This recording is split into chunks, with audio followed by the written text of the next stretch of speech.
Hello and welcome back to the Student Hub Live, where maths is fun. Well, we all know maths is fun. But joining me today are Sally Crichton and Katie Chico. Now, Julia can do a Rubik's Cube in 47 seconds, which is her best time. Do you think that's impressive? I do. I think it's massively impressive. I can only do it by moving the stickers. I was just going to say, that's what I can do, but it takes forever to peel them off. Successfully completed it. Well done. Excellent, yes, nice work. We're impressed. OK, so we have here some lovely maths tools for study. And we're going to be looking at some brain teasers, which feature part of the up-and-coming Puzzles app that you've co-produced with the Open University and the UK Mathematics Trust. Yeah, that's right. Exciting stuff. So is this all in the app? It's not all in the app. We went through a lot of puzzles before we narrowed down on the kind of questions you can gamify. So we're going to go some puzzles that couldn't be gamified, but we think we could still chat about today, but which we liked. Which be our favourite ones. Yeah, Okay. some of our favourites is what we're going to go So through. your favourite puzzles. Now you will see at home, because I've no access to the internet, I have no time to find out what the answers are to all this, so we're going to have to take your views on them. So you'll find some widgets which will be popping up in your panel. Now we're going to go through these in turn, so they'll make sense as we're talking along them. But you'll see there's quite a lot of text there, so we'll read through all of those at the moment, and then you can tell us what you think, and we'll take your answer for it, because I'm not going to embarrass myself again, guys. OK, so what is our first puzzle that we're going to talk through? OK, well, a lot of the puzzles that we look at have some sort of reveal or surprise element to them. And so the first one is a simple geometry question. I think it's simple to state. So if you had a string right round the Earth and it has a certain length, how much bigger would you need to make that string so that a mouse, say about 2 centimetres high, could just squeeze under the rope? So how much bigger would that string need to be? OK. So you get this idea that, you know, you've got quite a lot more string there. So we've set it as a question for the viewers. I know what they're going to say. This is a proportionately large mouse. and some of our more astute people will be asking about whether this is just a diagram or a real life thing. But you're asking about an actual mouse size. Just OK. 2 centimetres. You need to just add 2 centimetres to the radius if we're going to be mathsy, so that mouse can squeeze underneath. OK, so the answers are a choice of approximately 6,000 kilometres, 6,000 centimetres, 13 centimetres or 43,000 kilometres. Yeah, so, you know, what sort of idea of size do you think we're adding to it to make that string bigger all the way around the Earth? OK, well, let's see what our students said, shall we? So, I don't know if... 50% said 43,000 kilometres. OK, because we It's feel it changing. should be big, don't we? Yeah, I think so. I mean, the Earth is huge, isn't it? Although a mouse is small. What we want to know is how much bigger, not how big, how much bigger it needs to How be. much bigger? How much extra? OK, but we did have nearly 40% saying 13 centimetres, Yes. which is the right answer. OK. And if you don't mind me just writing out just a few strokes of maths, I can show you how. OK, how we work this So, out. do we remember the circumference of a circle is pi times the diameter? Yeah. Are we all on board with that? Good, OK. Sophie is. And just to make it a little bit, you know, simpler, I'm just going to write pi times d, just to make that a little bit quicker. Now, we've made the diameter 4 centimetres bigger, haven't we? So the diameter is now whatever it was plus 4.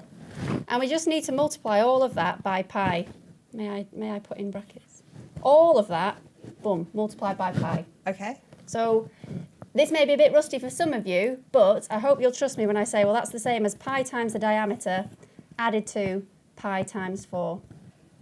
Yeah?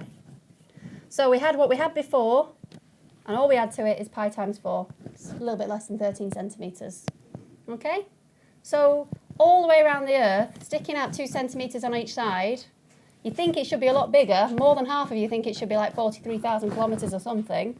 No, it's just another 13 centimetres bigger to get that slack in the string. So a little bit Interesting. surprising. Because today, normally at the Student Hub Live, we've had a lot more science and social science and art students with us today. But today we've got a lot of science, technology, engineering and math students with us today.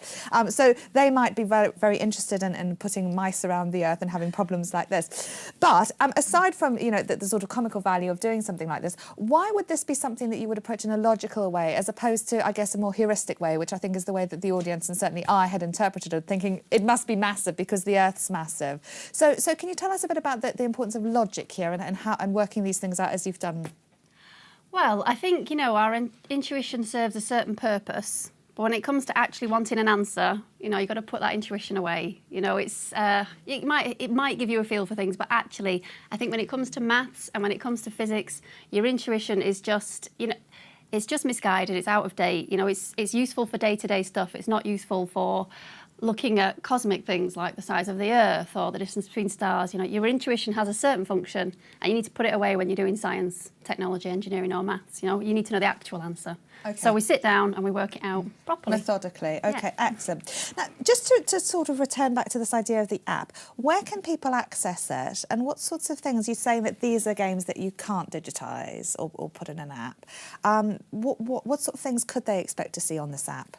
Okay, well, we're hoping it'll come out at the end of the year, and we believe it's going to be called Perplex. Right. And it's going to be available in the App Store, and it's also going to be available on OpenLearn as well.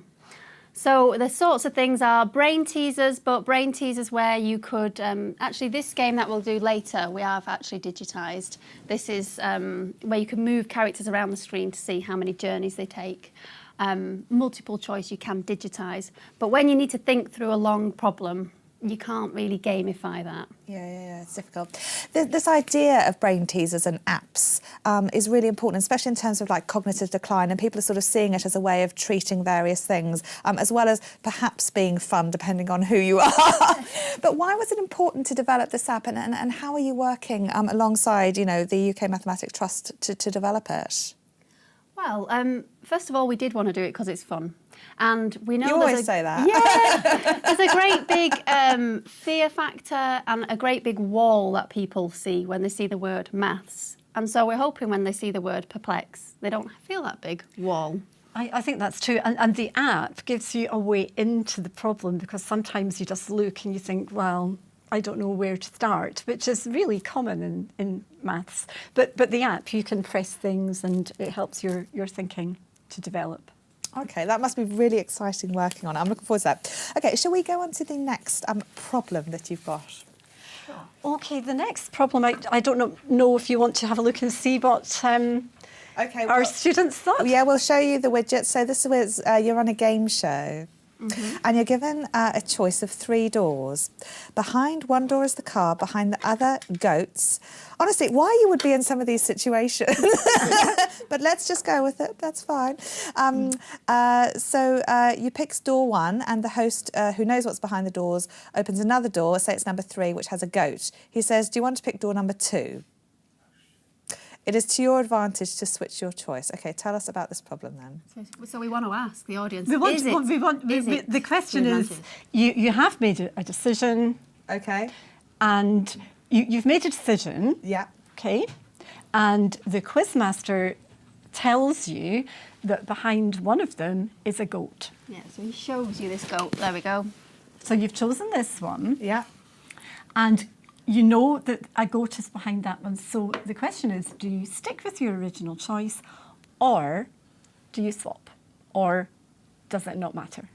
Why is it to your advantage to switch your choice? No, that's or is the- it? that's the question. Right. We Is want to it to see your what your audience advantage? says. Oh, okay. Well, yeah, we've had a look at this. It's fairly mixed in terms of what people think about whether they think it's yes or no. It's been moving around a bit, but at the moment, 57% say no, it's not to their advantage to change their choice. Okay. So nearly half. Oh, it's moving around, yep. Okay, but it has been a little bit split. So what is the right answer? Okay, this is a problem that perplexes even mathematicians, and often people argue about the result, which will tell you in a moment. Would you like me to tell you what the solution is? Okay, well, just imagine that you've chosen this door. Okay.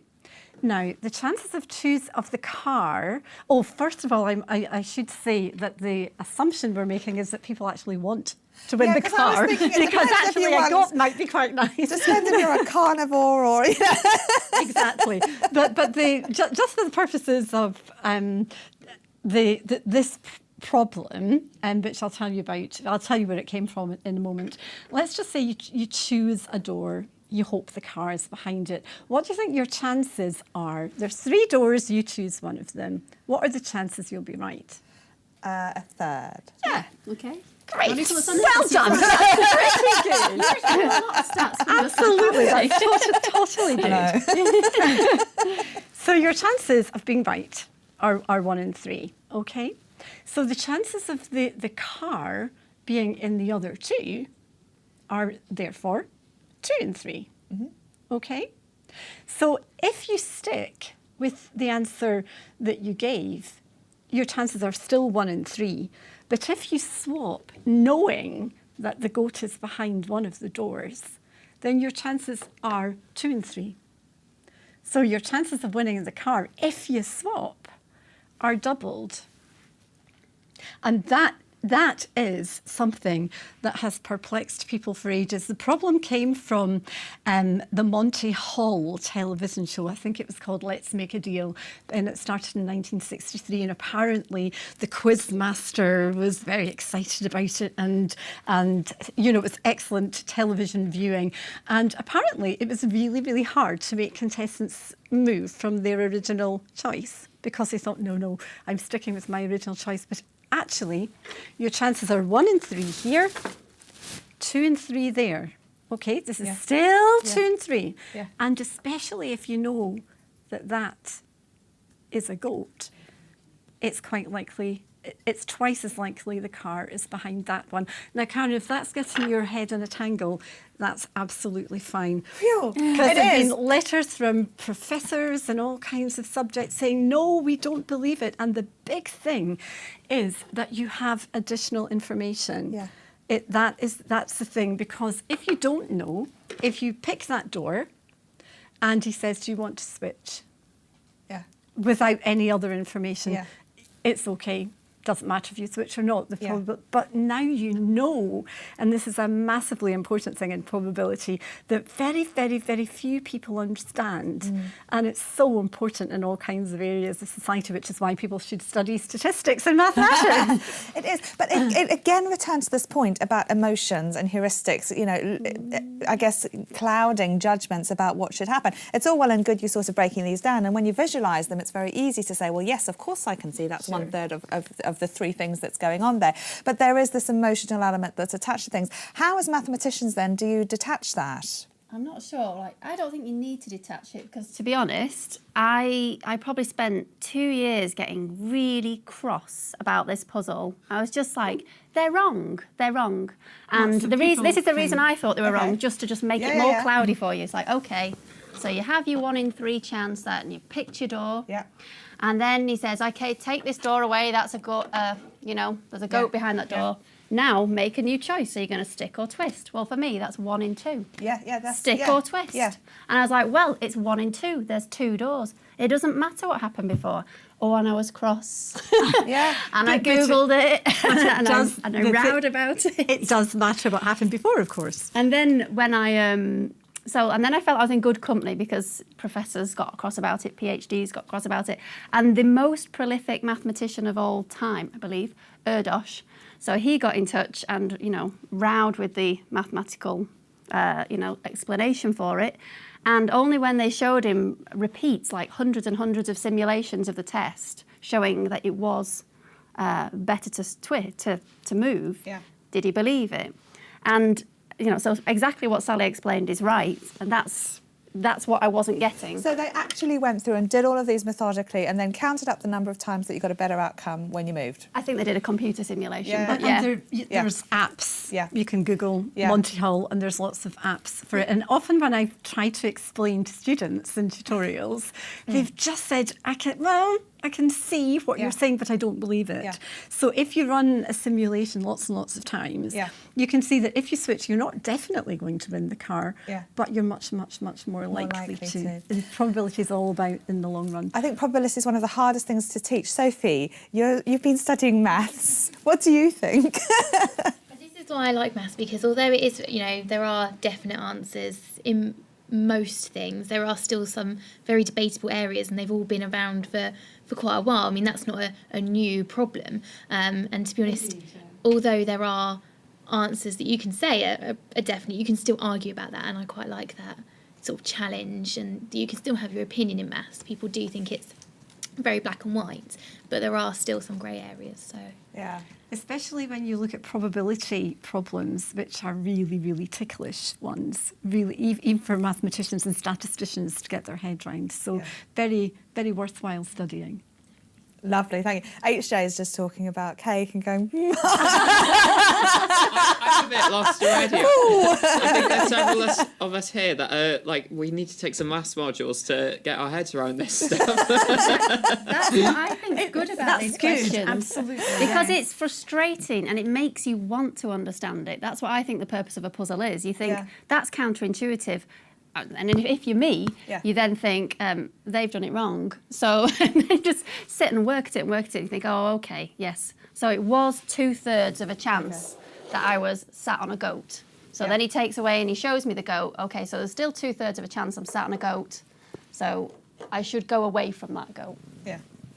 All right, okay. Let's do the river crossing puzzle now. So you'll see the widget coming up for that. And we want to know about the number of times the raft must cross to get people... Now, I've done these before, and I can always, like, explain them when I've got all the answers there, but I really struggle with these. And partly because I think sometimes I find it really difficult to visualise things, and, you know, drawing things down can really help sometimes. But we've got this puzzle here. Do you want to explain the puzzle about the raft? It's a very common one. Yeah, this one isn't hard to do. This is one you have to play around with, I think. Okay, just make sure Action Man doesn't fall over. Right, so we've got 2 adults and 2 children, and we've got a raft to cross a river. It's Batman's raft.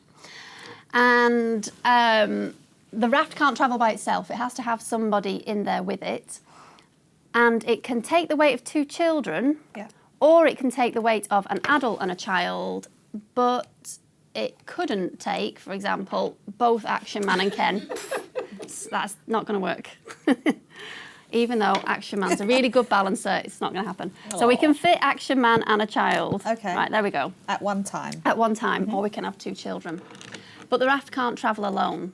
Okay, now I think with this one, I think people should just have a little play around on a piece of paper, yeah? Okay. I think you just need to just start, you know, drawing it out. Well, who can travel when? What can we do? So they've all got to get from one side to the other.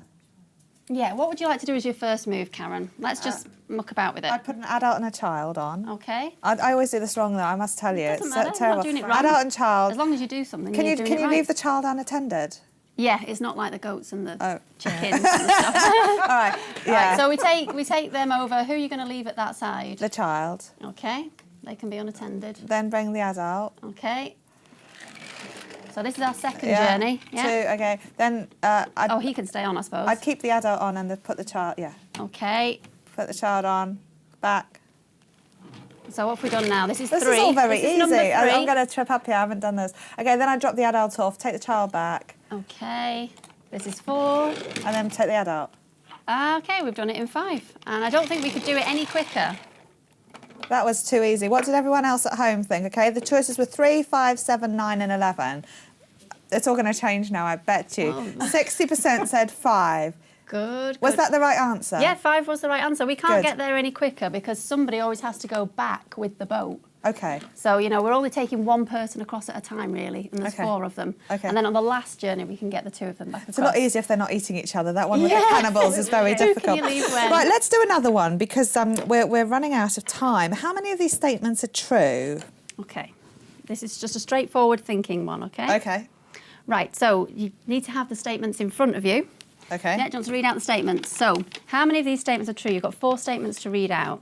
Can I read them for you? Yeah. So, it can either be none of these statements are true, exactly 1 of these statements is true, Yeah. exactly 2 of these statements are true, or all of these statements are true. Okay. Have you got the Okay. statements? Those are the statements. Okay. Okay? I'm not doing very well. So this is hard, yeah? Yeah. Last puzzle. So we've got 4 statements. Okay, I get it. So we're just going to attack the first one. Right. The first one says, none of these statements are true. Okay, now, That's not true. because Another one will be. why would one of the others be true? We don't know yet. Okay. Yeah, but think about it. but listen to this. Think again, right? Yeah. So it says none of these statements are true. Okay. So if it's false, something's true. But if it's true, okay, then everything has to be false. Can you guys Google this for me, please, and then put the answer in the So widget? so this is the best one. This is the one I like best. Okay. So if we make the statement, none of these statements are true. Yeah. In order for that to be true, everything has to be false, including itself. Okay. So in order for it to be true, it has to be false. So it can't be true. Get it? We're crossing that one off then. It's like, yeah, cross. It's Right. like saying, I am bigger than myself. You know, it's just something that can't be. You Okay. can't be bigger than yourself. You can't make yourself false. Good, so I was Okay. right about that. Yes. So it's Good. not the case that none of these statements are true. Phew. Right. Similarly, jump to the last one. All of these statements are true. Yep, don't agree with that either. No, for the because same I've just reason. said that the first one isn't. Yeah. Hang on. Let's just see what everyone else thinks before you tell Yes, us the answer. okay. Hang on. Right, so because the question is it one or two now? 'Cause we've you've- crossed out two. Exactly, you've binned the options. Yeah. All right, so you've got 50-50. Oh, All we've right, got 68%, one and 65, 69, moving a lot. Right, 69% say one. Right, we're leaning towards one now. So Okay. everybody who listened to Pretty us, impressive. yeah, everyone who listened to us having the little tussle over 0 should now change their choice. Okay. Right. So could it be the case that exactly 2 of these statements are true? No, So- because one won't be true. Because Well, 2 or 1 can't be true. exactly because you can't be Absolutely both right. 2 of them are true and one of them is true. So we can only use a statement. Exactly one of these statements is true. Okay, So good. it's 1. So it's Hooray! 1. Woo! Well done, everybody. Okay, that's very good. All right, lovely. Are those all the maths problems that we've got to sort out today? Yes, that's fine. We can talk to you generally about maths problems, but that's all I was going to test you on. Well, I'm pleased. That wasn't too bad, actually, in all seriousness. But honestly, the way you guys teach maths is really interesting. And, you know, it's not just about numerical things. It's a lot to do with logic. So tell us about why you both like teaching maths so much and what students can look forward to if they were studying maths with us. Okay, I'll let you go first, Sally. Well, there's lots of different things. There's studying maths with us, which you can do, and you learn all about mathematical things and different ways of thinking about mathematical things and realising that mathematics is part of everything we do. I mean, that's essentially why it's really important that lots of people begin to get confidence in seeing they can do mathematics, and also studying statistics, because as you know, Karen, statistics plays a massive part in what you do and increasingly in what everybody does, and there are so few statisticians in the world at the moment. So studying either mathematics or mathematics with a bit of statistics is pretty much a good thing to do. Lots of people are a wee bit scared about it. You know, like you're saying, oh, goodness me, don't ask me to do these problems. But actually, when you start, you think, OK, I can do this. Yeah. And we just want to help people do that. And it's just fantastic. Well, you two do make it more enjoyable. What about you? Well, yeah, so for me, I think one thing that our students should enjoy is the challenge, because it's quite nice to stretch yourself and give yourself a bit of something to work against. I think they should enjoy really thinking, you know, really like working their brain muscles. I think they should get used to, this is not what you're going to get out of it, but I think you should get used to making mistakes, because once you embrace those mistakes, you're fine, you can go anywhere. Just let yourself make a few mistakes and just like get on and persevere, and then you'll really start to enjoy your mathematics, and then you'll get the reward at the end, which is your own satisfaction as well as any sort of boost for your career you might need. Sally and Katie, thank you so much. Sophie and HJ, what do you think? Well, I'm still a bit lost, but it seems as if Julia and Libby are right on it. So I said to them, if I have any maths problems, I know who to go to.